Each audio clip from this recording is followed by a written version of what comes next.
Sometimes I think what happens in our life, we forget who God is. We find ourselves in situations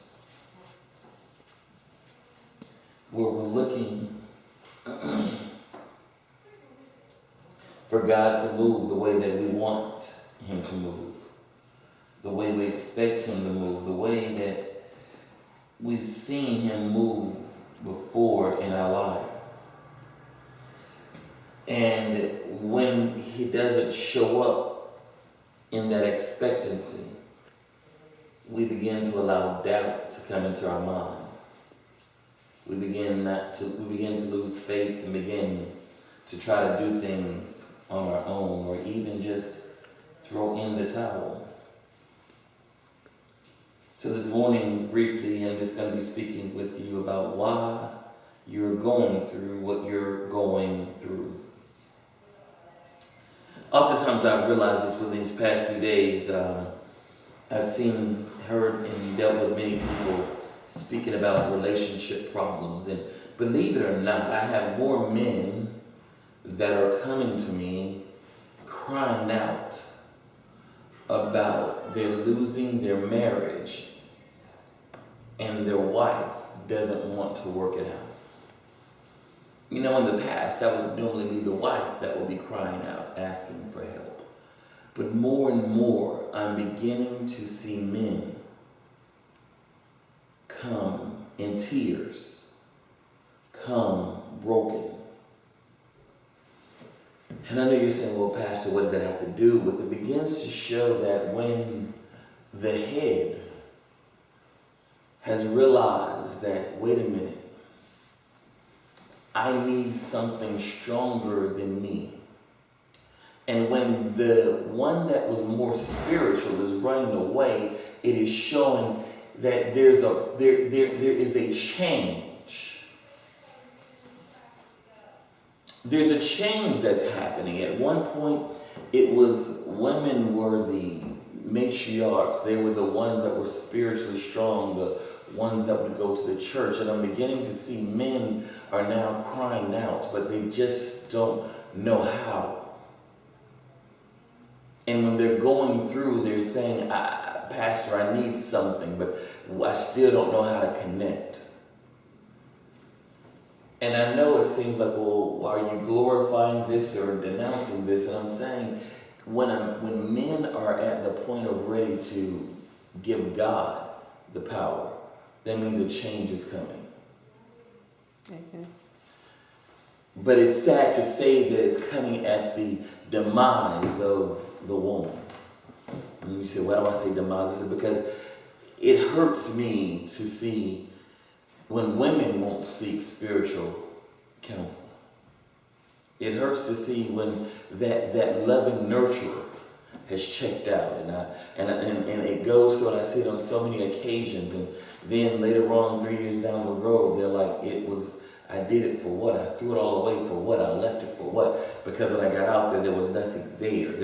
It wasn't what I thought it was. I didn't realize what I had here. I thought that it would be different. I thought that I could find someone to love me, but I thought, and it goes back to our expectations. And then we say, why are we going through it? But we're only going through because of what we have expected God to do, but we haven't done what God has told us to do.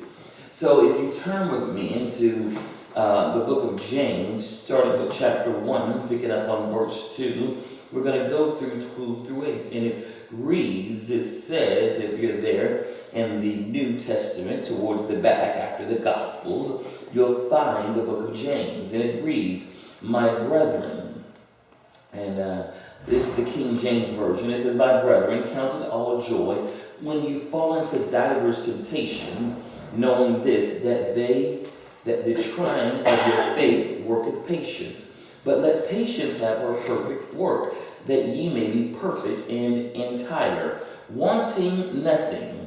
If you lack wisdom, let him ask God, that giveth to all men liberally, and upbraideth not, and it shall be given him. But let him ask in faith, nothing wavering. For he that wavereth is like a wave of the sea driven with the wind and tossed. For let not that man think that he shall receive anything of God. A double-minded man is unstable in all his ways. And we're going to jump down to verse 12, and it says, blessed is the man that endureth temptation, for when he is tried, he shall receive the crown of life, which with the Lord hath promised to them that love him. Let no man say when he is tempted, I am tempted of God, but God cannot be tempted with evil, neither tempted he any man. But every man is tempted when he is drawn away of his own lust and enticed. Then, when lust hath conceived, it bringeth forth sin, and sin, when it is finished, bringeth forth death. And I know, in hearing that, we look at it and say, Pastor, all that is said to say what?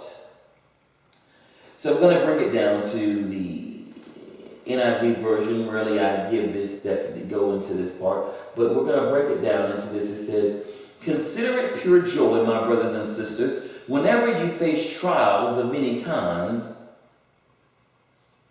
because you know that the testing of your faith produces perseverance. Let perseverance finish its work, so that you may be mature and complete, not lacking anything. What we have to begin to understand is that the reason we're going through is because there's something there for us to learn. We get upset and get bothered, and we get angry, and we're not counting it all joy. But it says, consider it a joy that you're able to go through some things. Consider it a joy that you're able to be tried. Consider it a joy that God has found you worthy to go through this test. I look at it like this, and it means that when you were in school and there was a test that was given, it was letting you know that you was at the end of something, getting ready to prepare to go into something new. Amen?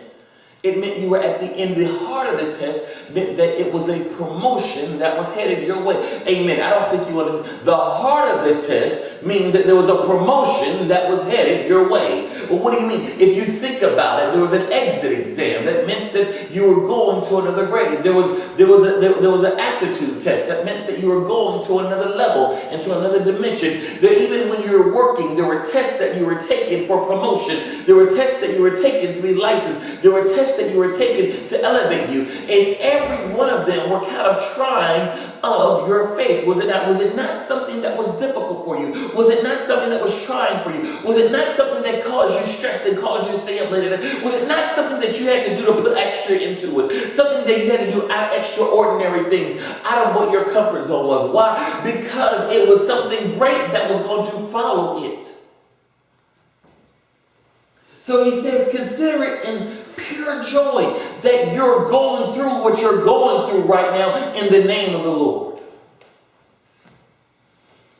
He says, whenever you face trials of many kinds. That means, but Pastor, it's just so much and from every direction. But he says this, whenever you're in that situation and it's coming from the left, the right, the front, the back, the top, and the bottom, when you have bill collectors here and you have children crazy here and marriages going off here and the church is in uproar here and your family's acting one way over here and your pet just ran away over there and all these things that you're going on, you say, I just can't handle it all right now. It's just too much. Why has he forsaken me? He says, I'm not forsaking you, I'm only preparing you. He says it's knowing the testing of your produces perseverance. Well, what is this perseverance?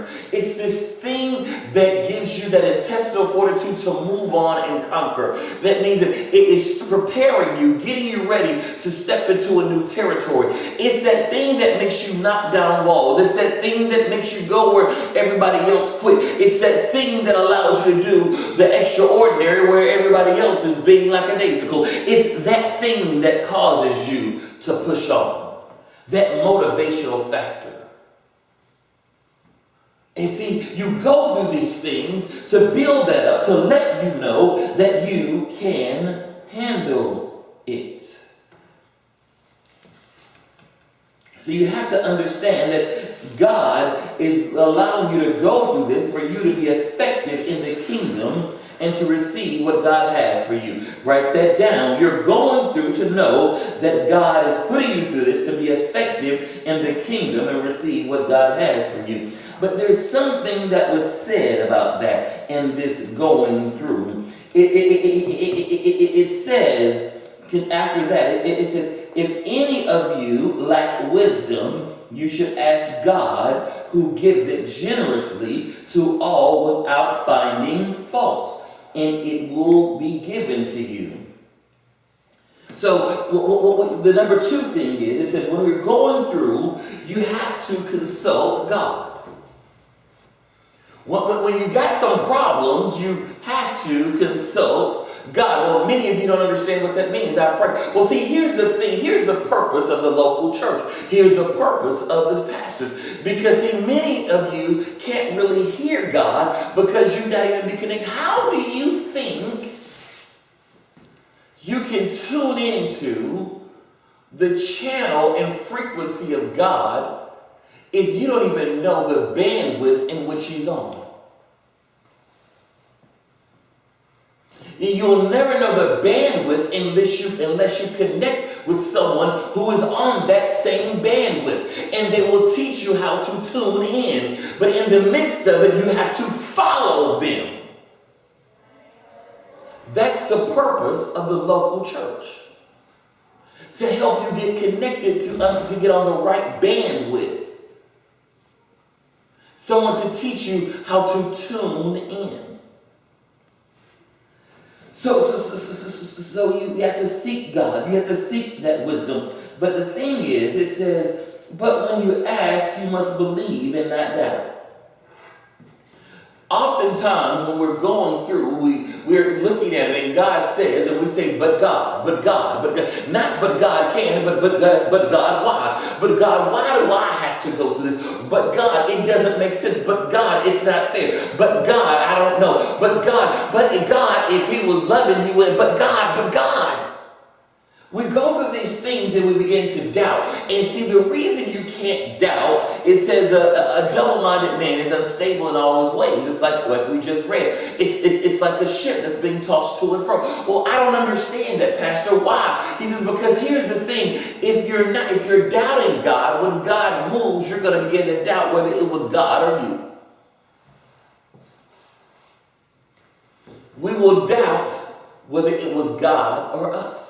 And God is doing it for Him to get the glory for the kingdom. But if we're so much in a situation that we're beginning to think that, I don't know, did God move? Did He not move? If we're not so tuned in to trusting in God and saying God will deliver me, that means that we're not going to give God the glory in the midst of it. That means that when we come out of it, we're not praising God. We're saying what I have done, what I have done, what I have done.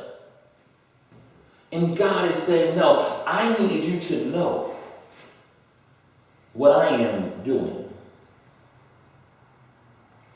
He says, but in 11, he says, He'll give it to you generously to all without finding fault, and it will be given. That means He's not going to hold back on what He's going to do. God's not going to look at you when you call upon Him and you get it right and you're giving your life to Him and you're striving. He's not going to start trying to find things in you to pick apart why He shouldn't. He's going to give it to you generously. But you cannot be double-minded. You can't be doubting Him. And you can't, and here we go, we're going to drop down. We can't go into verse 19. 19 gives us a light. It says, but my dear brothers and sisters, take note of this. Everyone should be quick to listen, slow to speak, slow to become angry. Because human anger does not produce the righteousness that God desires. The reason we stay going through longer than we should is because we get angry in the midst of it. Amen? Amen. We get angry, don't we? We get upset. We get pissed off. Whatever you want to call it, we do that. You know, my grandma used to tell me, I was like, I'm mad. She said, people don't get mad, dogs get mad. So I'm angry, I'm upset. But God says, listen, you got to be slow to that. Here's the funny thing, when I deal with counseling, I always hear when people say that they want counseling, they want it to work, and they want it to work out, and I say, I need both of you all together. One person says, well, they don't want to come, and believe it or not, like I say, I'm hearing more women, more wives not wanting to go to counseling, and the whole thing is, I can tell them, I want to tell them so badly, it's because they don't want to listen anymore. Think about it. Many of us are to a point where we're not even listening. We're so busy about, I want you to know how I feel. But guess what? It's not about you. It's not about you. But it's not about how you feel or what you think. It's about what does God say. You want to be heard. And here's it. God says, I will give you time to be heard if you first listen to me. It says what? It says it. Be quick to listen, and so to speak. See, the thing is, we feel as if we listen, we won't get a chance to get our part out. God says, you will, but I need you, listen, the reason, remember, they always say, there's a reason God gave you 2 ears and 1 mouth. Because you be listening twice as much as you speak. Think about it. I want you to dwell on that for a second. Everything, please take this the right way. Everything that exits out of the body has one. Everything that brings information to the body is multiple. Breathe in oxygen, 2 nostrils. Bring in information from your ears, your eyes, and your hands. Conquer and take on new territory, 2 feet. But those things that come out are singular. You ever thought about that? Why? Because God says, I'm not as much concerned about you always trying to put stuff out as much as I'm concerned about what you can get in. I need you to take in the right things. And at the same time that you have double things to take in information, that means that you have the double challenge of negative things going in. So when you have to protect your eye gates and your ear gates, you have to protect. That means that. So if so think about it this way: when you receive negativity and you're watching negative things and you're intaking and putting negative things, you're doing it at twice the rate that you're putting out positive stuff. Did y'all get that? When you're watching stuff and the negative stuff on TV, the craziest thing they got going on, you're taking in twice as much. Really watch this. If you're watching it and listening, you're taking in 4 times as much of the positive stuff that you can probably put out. So that means you need to counteract that. We need to be careful about what we're ingesting. Because if you're ingesting more of that, then guess what? You can only regurgitate that. And that's what we're going through so much, because we're so quick to talk and not quick to listen. Then it says, be slow to anger. Because human anger does not produce the righteousness that God desires. I mean, that's your number 3. You gotta be slow to anger. Because it is impossible for you to get out of this situation that you're going through by telling God what you're going to do and then being mad about it. So number 1, you got to know that you're going through this to be effective for God and for you to receive what God has for you. For number 2, you can't be doubt, because God can't receive the glory in your doubt. Number 3, you got to be slow to anger. You got to be quick to listen and slow to anger. Quick to listen and slow to anger. Quick to listen. One of the things when I talk to people, I always say, tell me, I want to hear it, tell me. No, I want to hear what you got to say. If you ever notice when you start wanting people to say something, they get more agitated because they realize what they really want to say about the situation does not apply. More people will argue over the fact of the timing of when you say, well, you know, last Thursday you told me this. It wasn't no last Thursday because last Thursday I was listening. See, they want to argue. They want to argue over when you said it, but not about. But the thing is not about when you said it. It's the fact that you what said it.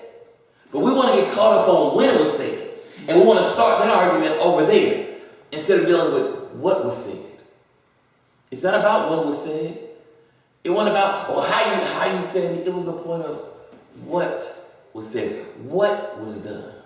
Let's deal with that. And that's what God is saying. God is saying, listen, it's not about, God, no. I gave. Well, did you give what you're supposed to give? Did you do what you're supposed to? I went to church, but that's not all I asked you to do was go to church that one time. I asked you to change your lifestyle. Are you changing your lifestyle? Are you become, watch this. God said, I'm not asking you to go to church, I'm asking you to be the church. How can you be the church if you can't even come together as the church? But yet you, but God, just answer that question. Ask yourself this question. When you're talking about when you're going through, and you talk about the church, and you talk about what you don't like about, are you being the church that you desire? Before you go any further, ask yourself this. Before you begin to judge, before you begin to talk, before you begin to denounce, before you begin to get angry, ask yourself, am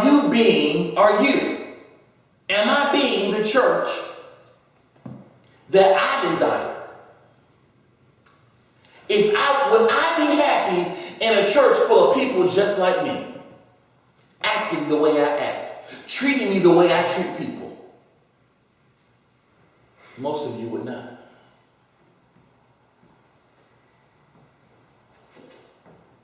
But yet you want to complain. Because I'm going through. Well, you're going through because you don't know how to come out. And what it takes action to come out of a situation. You ever known anybody to get out of a cave by staying in the cave? Have you ever known anybody to get out of trouble without doing something about it? Have you ever gotten out of a car without getting out of the car? It doesn't happen. There's no way to get out of traffic. Well, I can just sit here and wait for traffic to move. You know what? But then you're going nowhere. You're still in. Here's the thing. People always say, I'm going to wait traffic out. Well, my thing is, just say you're not waiting traffic out. It takes me just as long to sit here and wait for the traffic to be over than if I got in the traffic. No, it doesn't. It does not. I hate to break the news to y'all. It doesn't. It just saves you patience and time in your mind because of the fact that, here's the thing. You're not going to tell me that if I left somewhere at 4 o'clock and hit traffic, and I'm in the midst of traffic, you're still back here 20 miles away, that I'm going to make it through the traffic. When that traffic is gone, by the time you get to the part that I was in traffic, I'm already past that part and at my destination. So no, it's not the same amount of time. And that's how we want to do God. We feel if I could just wait on God, I just wait. God is saying, no, you can't do that. You wait on me. You don't wait. I'm not here waiting on you to get it together. You get it together. It's still moving. The train is still moving. And you're like, Pastor, I'm lost here. Here's the thing. You have to be in a situation to get up and get going. And stop waiting on the situation to get better for you. Because the thing is this, it will not ever get better because once again, in the very beginning, this is the trying of your faith. This is a test. The only way to avoid a test is not to be promoted. The only way to avoid a test is not to move forward. Hence why people drop out of college, drop out of high school, don't progress in their jobs, because they do not want to be tested. They do not want to be tried. And that is the greatest problem, is we do not want to be tried. Then it says, therefore get rid of all moral filth and the evil so that is so prevalent, and humbly accept the word planted in you, which can save you. Like I was saying, you have to stop doing what you're doing. You got to get rid of the attitudes. You got to get rid of the negativity. You got to get rid of all that filthiness. You got to get rid of the lifestyle that you're doing. You got to put it out to the side. And you got to be humble about it. And here's the Word of God was planted inside of you. I was reading something today, and people were talking about being judgmental. They were always talking about, well, you judging, and the world accepts this. Why can't you? The church, why is it you want to judge people? Understand something. The Word is the Word, and what's right is what's right. Just because the Word says something, the world says something is okay, doesn't mean the Word says it's okay. Just because the world has legalized things, doesn't mean God's law has not changed. It's still the same yesterday, today, and forever. And we're mad because we're going through, and we want God to change, and God said, I'm not changing. You got to change. And we're sitting here upset because we're waiting on God to change with the world. And he says, I'm the Word. Before there was the world, there was me. So you can wait until the end, and I promise you, your eternity is going to be where you don't want to be. Stop trying to wait out God. You'll never win. So it says, get rid of all moral filth and evil that is so prevalent, and humbly accept the word that's planted inside you, which will save you. Then he goes back again. He says, do not merely listen to the word. Now we talked about listen, right? We talk about hearing. Hear twice as much you talk. He says, but what does it say? Be what? Be ye what? Doers of the word. You got to do it. He says, do not merely listen to the word and so deceive yourselves. Do what it says. See, a lot of people say, well, I read my Bible. I go to church. You've heard that before, right? You know, I go to church, I read my Bible. I even go to Bible study. But are you doing it? Are you living the word? You can't be. It says anyone who listens to the word but does not do what it says is like someone who looks in a mirror and after looking at himself goes away and immediately forgets what he looks like. But whosoever looks intently, there's that word intently into the perfect law that gives freedom and continues in it, not forgetting what they have heard, but doing it, they will be blessed in what they do. So you want to know how to come out of it? Just like that. You have to be intentional and be ye doers of the word. You got to listen, hush, don't get upset, be patient, follow God, be doers. Be doers. Once again, if you ain't doing for the kingdom, we do it for ourselves very well, don't we? We make things happen for us, don't we? When we want to make it happen, we make it happen for ourselves, we make it happen for our children. But what do we make it happen for the kingdom? What do you make it happen for the kingdom? Are you making the kingdom come alive in your house with your children? Are you making it come alive in your marriage? Are you? Are you making it come alive in your family? When people see you, ask yourself this question. Do they see a godly man or woman? Do they see a godly couple? Do people look and admire and say, that's what I want to be like? If your lifestyle is not exhibiting that of what a believer should be, then you need to check yourself. And it's not about anybody else. People want to say, well, you know what, we would have a godly marriage, but my wife, she don't, no, don't, it ain't her. You do your part. Because what people will say is, no matter what, hey, he's a godly man, he's loving his wife, he's doing what he's supposed to do. Now, on the other hand, it may be her, and they'll look at him, well, but he's doing his thing. You are accountable for you. Do you. Make sure you're right. Don't look at them. Don't look, well, my children, no. You are your brother's keeper. You need to make sure your children are doing the right thing, feeding them the right thing. They do what they want to do. No, they do what you allow them to do. They do what you allow them to do. She says, don't deceive yourself, but be intentional about the perfect law that gives freedom. So here's what I said earlier. Remember, there's the world's law, and then there's the word. The word, and we feel that we want to make the world law give us freedom. But have you noticed the more the world laws change, the more we're confined? We feel it's freedom, but have you noticed more and more we're confined? Let people do what they want to do. And then I told my wife years ago, I said, listen, this world, this country is about to go to hell in a handbasket. I said, I'm trying to get up out of here. We need to go work somewhere else, another country, make some money, and we'll be okay, because what you don't understand what's about to happen. Then when things it happen, but people don't like change. But then when it began to happen, I said, now watch what's going to happen next. I said, crime's about to go up. I said, good people are going to start robbing and stealing. I said, you're going to find ourselves in a situation where you're going to see people getting cars, you're being carjacked, being shot, being robbed, and there won't be any safe neighborhood. We're going to find ourselves that way. I said, and then we're going to find ourselves up under martial law after that. Okay? Now, you all don't understand, but it's all happening. Why? Because of this freedom that the world has given us. Because we don't want to take the freedom that the word was giving us.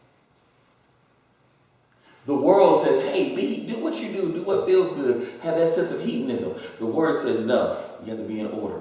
But because now we're allowing people to do whatever, think about this. When someone's being killed by the police, but he was doing wrong, we want to jump up and get all upset about it. And I believe all lives matter. I don't believe that anyone should be killed. But we want to justify the fact that, hey, just like I said earlier in another message, we want to get upset because somebody was breaking into someone's house and he was killed.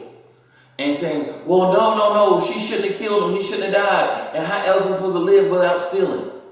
That's how we get by in the hood. And that's supposed to be socially acceptable. Because we feel that, they're suffering, so if they steal, it's okay. So we should have some understanding, compassion upon that. But the word says what? Thou shalt not steal, right? Thou shalt not covet thy neighbor's possessions, right? So you killed two things right there, didn't you? But we want to make concessions until it knocks at our door.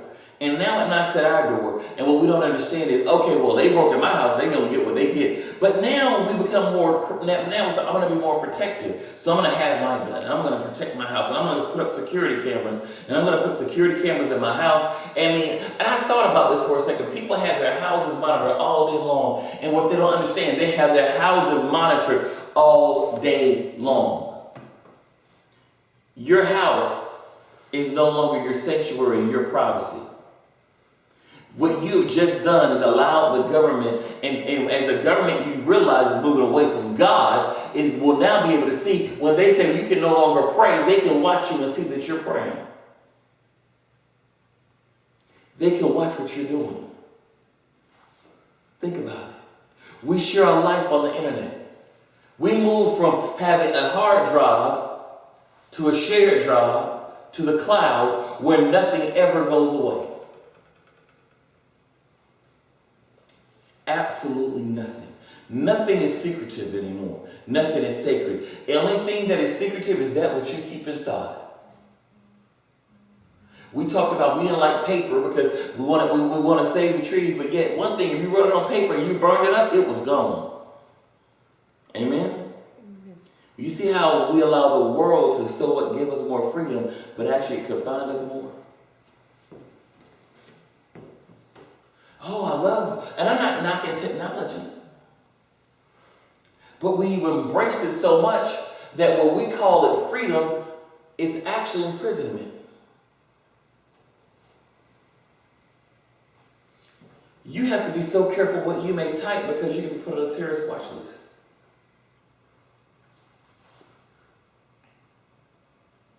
I remember as a kid, you could make a statement, and I had a friend. He wrote he was just coming, just want to kill everybody, cut the teacher up. He was mad. Kids, sometimes kids get really, because he was being bullied. I mean, he was being bullied, and he wrote that. And I know sometimes I've had some things where I was at a school where it was racism, and I wanted to literally just go off and just lay it out on some folk in the school. I was at a racist school. Seriously. It was only like 6 blacks in the whole school. Okay? Think about that for a second. But if I had have expressed today how I felt then, I would be in jail. If that young man had expressed today what he did then, he would have been in jail. Locked up in an insane asylum. I reached out to him about a year ago. He's an accountant. I'm doing well with the family. Amazing, huh? I had another friend that he actually brought a knife to school because he was upset. Teacher said, put the knife, take it, put it in your backpack, don't bring it back out again. Yes. When I was in high school, I remember I carried a gun to school. My French teacher, he said, Jéan, take the gun from Craig, put it back in your backpack, and go put it in your car, because it's causing too much of a disturbance in class. Because of how it looked. It was chrome with a pearl grip and all that, and everybody wanted to see it. That's what he said. Today, what would have happened? They would lock me up, shut down the school, stop teaching children, and that school would have been done for the rest of the day, wouldn't it? And make the news. But we call it safer. And I wasn't there to shoot anybody, wasn't there to kill anybody. Just being stupid as a young boy. But we say that protects us. What about the Word of God protecting us? It's not about the weapon. It's about the individual. It's about the mindset. People say, well, why did you have a gun? Well, here's the thing. At that time, my mom was being threatened. And she was dealing with an abusive relationship. That's why. It was because of the domestic situation. See, when you begin to understand that, and carjacking had just started in Atlanta, and I drove a nice car. Gang activity was started in Atlanta. Yeah, it started way back then. And I look at that and I say, but all these things are happening because of what we're going through. And we want to go and we're looking and saying, God, no, that has nothing to do with it, but it has everything to do with God. And how we're going through things and how we're deciding to handle them and handle it without God. Because we want everything, when we go through something, we want the situation to change instead of us. When we're going through a storm, we want the storm to stop. We don't want to keep driving through the storm. God says, there's something I need you to do right now. I need you to keep pressing on. I need you to persevere. Because here in the end, he says, I need you to be more than conquerors. And in close, I want you to understand this. You think you're the only one that did it? Think about this. When Christ, in his 3 years of ministry, he went through people denouncing him, ridiculing him, lying on him, deceiving him, or trying to deceive him. Did he not? And he dealt with people who he walked with every day, doubting him, not understanding him. Why did he have to go through that? Because there was going to come a time when he had to go on this hill called Calvary, and he had to be crucified to a cross, and he had to deal with those people beating him and lying on him and mocking him and denying him. And the people that he thought that would be there with him weren't there with him, weren't supporting him. He had to be prepared to deal with that then, so he wouldn't rain down all holy hell from heaven on the people. Because that's why he had to be slow to anger. That's why he had to listen twice as much as he spoke. They said, so you're the Messiah. Thou sayest. That's what you say. Anything you think about how he handled it because he had to know how to handle it in the beginning. He had to go through it back then. He had to go through Mary and Martha giving an attitude with him because he wasn't there when Lazarus died. And they should have known better who he was because they knew him. You my people, why are you getting mad? You know what I can do. I am the truth. I am the resurrection. Did you forget that? This is what we said. We've been through this before. But he didn't. He had to remain that was calm. He had to deal with Peter and his attitude at times. He had to understand that Judas didn't quite understand the vision of what was going on. That's why he said, why is it you won't let this woman put this oil on your feet, or we could have sold it and further funded the ministry. He had to deal with those kind of things. He had to deal with understand how Matthew was and understanding the tax collector. He had to deal with those things. He had to deal with going back into a town where they said, Jesus, why are we going to go there when they want to kill us? He had to deal with that because he understood there was going to come a time that he had to face it and be able to persevere and endure it when most people would have gave up and then brought down all holy hell and killed everything of what he was positioned for. It was preparation for a destination. And that's why you're going through right now. Because it's preparation for your destination. He did it, you got to do it. You're no special and no different. Yes, you can say, well, that was Christ. Yes, it was Christ. And if he can do it, you can do it. But that's God. Yes, it is God. And God allowed it so you can do it. We want to always argue and say, but that's Christ and that's God. Pastor, I'm not. No, here's the thing. For you to sit back and say, God can do it, I can't do it, is saying that you're better than God. That's not the situation. You're not better than God.